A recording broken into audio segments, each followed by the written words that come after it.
പഴയ ഇരുമ്പ് മറയൊക്കെ പൊളിഞ്ഞ് ആർക്കും കയറി കൂത്താടാവുന്ന, ആർക്കും നേതാക്കളെ ഉപയോഗിച്ച് സ്വന്തം കാര്യം നേടാവുന്ന സ്ഥിതിയിലേക്ക് കാര്യങ്ങൾ എത്തിയെന്നാണ് മനസ്സിലാവുന്നത്. മധുരയിൽ നടന്ന പാർട്ടി കോൺഗ്രസില് ലണ്ടനിൽ നിന്നുള്ള പാർട്ടി യൂണിറ്റിന്റെ ഘടകത്തിന്റെ പ്രതിനിധിയായിട്ട് പങ്കെടുക്കാൻ രാജേഷ് കൃഷ്ണ കുപ്പായം ധരിച്ചു വന്നതാണ്. പക്ഷെ അതിനിടയ്ക്ക് ഷർഷാദ് എന്തെടുത്തു? PB അംഗം അശോക് ദാവ്ളേക്ക് ഒരു പരാതി അയച്ചു. അശോക് ദാവ്ളേക്ക് പരാതി അയക്കാൻ ഒരു കാരണമുണ്ട്.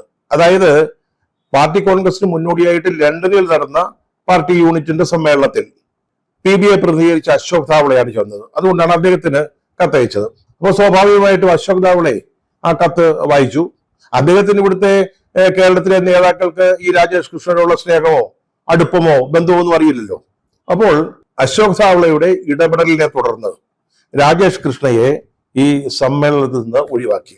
അദ്ദേഹത്തിന് മധുരയിലെ വലിയ സമ്മേളന പദ്ധതിയുടെ പുറത്തു നിന്ന് അതൊന്ന് കാണാനേ സാധിച്ചുള്ളൂ.